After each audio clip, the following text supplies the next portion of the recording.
harap ng hari sa kapangyarihang kayang sumira. Ako na minsang natakot magsalita, ngayon ay iyong isinugo. Sa bawat salitang lalabas sa bibig ko, ikaw ang dapat marinig nila. Hindi ito laban ng lakas ko, kundi ng kapangyarihan mo. Inihagis ang tungkod sa lupa, at ito'y naging ahas sa harap nila. Ngunit ang ipinakita nilang kapangyarihan hindi sapat laban sa iyo. Kahit kinaya nila ang tanda, ikaw pa rin ang mas dakila. Sa bawat pagtatangkang pumantay, ikaw ang nanging ibabaw. Kapag ikaw ang kasama ko, hindi ako mag-isa.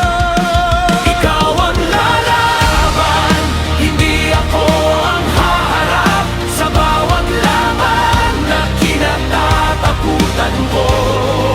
Ikaw ang mangunguna.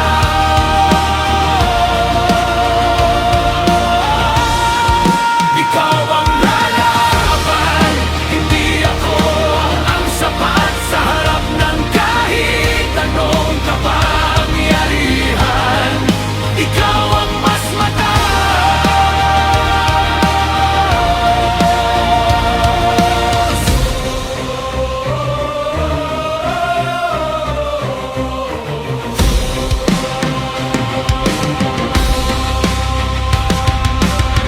Ngunit tumigas ang puso ng hari, hindi siya nakinig sa iyong tinig.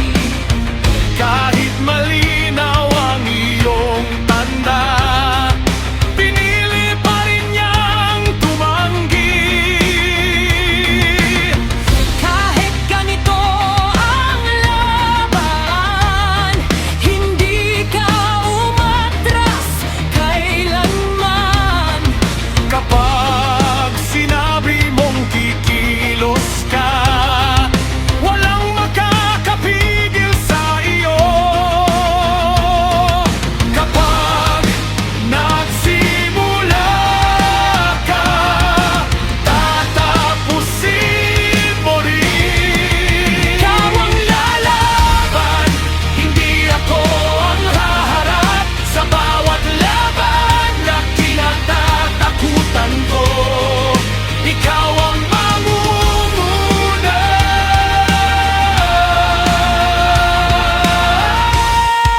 Ikaw ang lalaban, hindi ako ang sapat sa harap ng kahit anong kapangyarihan. Ikaw ang mas mataas. Hindi mo kailangan ng tulong.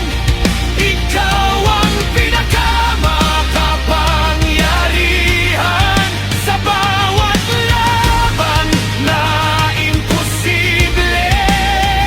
Ikaw ang magtatagumpay.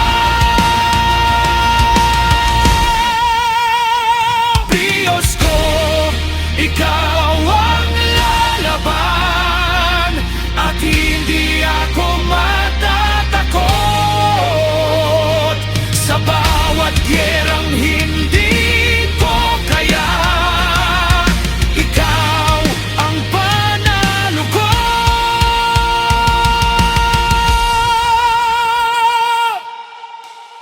Sa gitna ng laban,